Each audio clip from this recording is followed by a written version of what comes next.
Biocon के नतीजे रहे अच्छे रहे हैं। कंपनी की आय में 20% का उछाल आया है और कंपनी घाटे से मुनाफे में भी आ गई है। नतीजों और ग्रोथ का आउटलुक पर बात करने के लिए हमारे साथ है कंपनी के सीईओ और एमडी श्रीहास तांबे जी। श्रीहास जी, बहुत बहुत शुक्रिया, आपने वक्त निकाला और आज गाइड करेंगे कि कंपनी के नतीजे किस तरह के रहे हैं, किस तरह के ग्रोथ आउटलुक आप यहां से देख रहे हैं, और खास करके इंसुलिन पोर्टफोलियो को लेकर जो यूएस में आपका बिजनेस है उसको लेकर क्या आउटलुक है सर? पहले तो बहुत बहुत धन्यवाद आपको, मुझे आपके चैनल पे बुलाने के लिए। ये क्वार्टर जो अभी हमने सितंबर जो खत्म हुई Q2 टू FY26, ये हमारे लिए बहुत बेहतरीन क्वार्टर रही। बायोकॉन बायोलॉजिक्स का business Y on Y basis पे 25% ग्रोथ हमने लिखाई है ऑन द रेवेन्यू साइड। और एलिडा जो है हमारा ओवर लास्ट ईयर ऑलमोस्ट 40+ से ज़्यादा परसेंट बढ़ा है। And that is very positive sign. वो बहुत अच्छी तरह से आई है। और हमारा सारा पोर्टफोलियो और सारे रीजन से आई है। ऐसा नहीं है कि कोई एक ही प्रोडक्ट ग्रो हुआ है या फिर एक ही रीजन से ग्रोथ आई है। ग्रोथ नॉर्थ अमेरिका तो पहले से ही ग्रो कर रहा था। अभी यूरोप से भी ग्रोथ आने के जो जो जो एक्सपेक्टेशंस थी वो हम देख रहे हैं। इमर्जिंग मार्केट्स में भी हमने कई जंगल चीजें हैं जिसकी बेसिस पे अभी ये ग्रोथ आनी शुरू हुई है। अभी आपका जो क्वेश्चन था इंसुलिन के बारे में, इंसुलिन वही फ्रेंचाइज ऐसा है हमारे लिए, हमारे पोर्टफोलियो में, जहाँ पे और कोई ज्यादा कंपटीशन दिखाई नहीं दिख रही है। जहाँ पे हमारा इंसुलिन एस्पार्ट जो interchangeable biosimilar insulin aspart approve किया है यूएस एफडीए ने, वो दूसरा कोई ऐसा इंसुलिन अप्रूव नहीं है। तो दैट गिव्स अस एक ऐसी अपॉर्चुनिटी बनती है कि हम इन ओरिजिनेटर और हमारा सिर्फ दो दो लोगों का ही मार्केट स्प्लिट आपको दिखाई देगा। तो ये बहुत ही हमारे लिए एडवांटेज की पोजीशन है। और हम ये सिर्फ यूएस में नहीं, कई और रीजन्स में भी इस तरीके का एडवांटेज दिखाई हमें दे रहा है। हम आगे भी इंसुलिन्स को और भी ग्रो होते देखेंगे। ऑलराइट, नमस्कार श्रेयस, मैं सृष्टि बात कर रही हूँ। तो देखिए, इंसुलिन को लेकर तो आपकी स्ट्रैटेजी हमने समझी, बट आगे के लिए कौन से होंगे वो नए लॉन्चेस जिस पर जो है कंपनी प्लान कर रही है, और साथ ही साथ जो आपके अहम लॉन्चेस हैं उन पे किस तरीके से आपने मार्केट शेयर बढ़ाया है, उस पर एक बार अपनी टिप्पणी दीजिए। हम 3 पोर्टफोलियोज़ में हमेशा से इन्वेस्ट करते आए हैं। वो है ऑन्कोलॉजी जो कैंसर में फ़ोकस्ड है, डायबिटीज़ जहाँ पे इंसुलिन हमारा मेनस्टे रहा है, और इम्यूनोलॉजी जहाँ पे ऑटो इम्यून डिसीज़ेज़ पे हमने प्रोडक्ट्स डेवलप किए हैं। ऑन्कोलॉजी में हमेशा से ही हमारी यूएस में लीडरशिप रही है।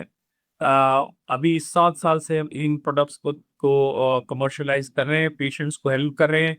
और हमारा जो मेन प्रोडक्ट्स हैं ब्रेस्ट कैंसर के लिए ओगिवरी, और जो न्यूट्रोपीनिया के लिए जो फिला, ये जो 2 प्रोडक्ट्स हैं आज 7 साल से हम उनको बेच रहे हैं।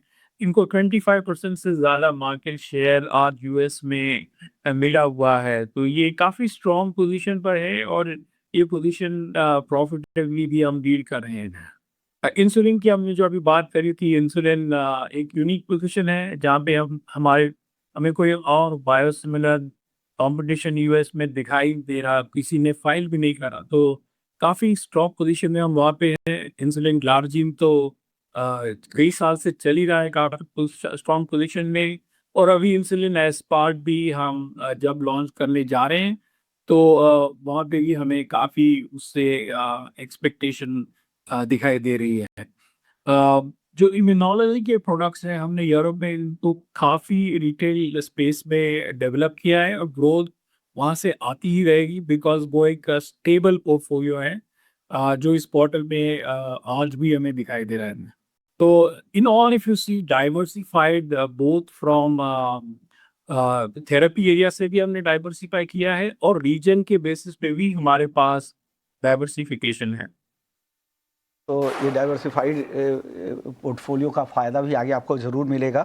सर, एक और सवाल आपसे ये होगा कि आपके जो 2 बड़े प्रोडक्ट लॉन्च थे, जिसमें विवैसिजुमैब और डेनोसुमैब, ये बड़े प्रोडक्ट लॉन्च के साथ ग्रोथ मोमेंटम को बनाए रखने के लिए लॉन्च को आप कैसे प्रायोरिटाइज कर रहे हैं, कैसे उसको प्राथमिकता दे रहे हैं आप? ये जो ने पिछले फाइनेंशियल ईयर के एंड के करीब हमने आपको गाइड किया था कि हम 12 से 18 महीने के 5 नए प्रोडक्ट्स नॉर्थ अमेरिका में लॉन्च करने जा रहे हैं। और पहले तो मैं आपके दर्शकों को बता दूं कि हमने 5 में से 4 प्रोडक्ट्स ऑलरेडी लॉन्च इस साल कर दिए हैं पहले 2 क्वार्टर्स में, which is a very positive sign. और 5वां प्रोडक्ट हम लॉन्च करने जा रहे हैं।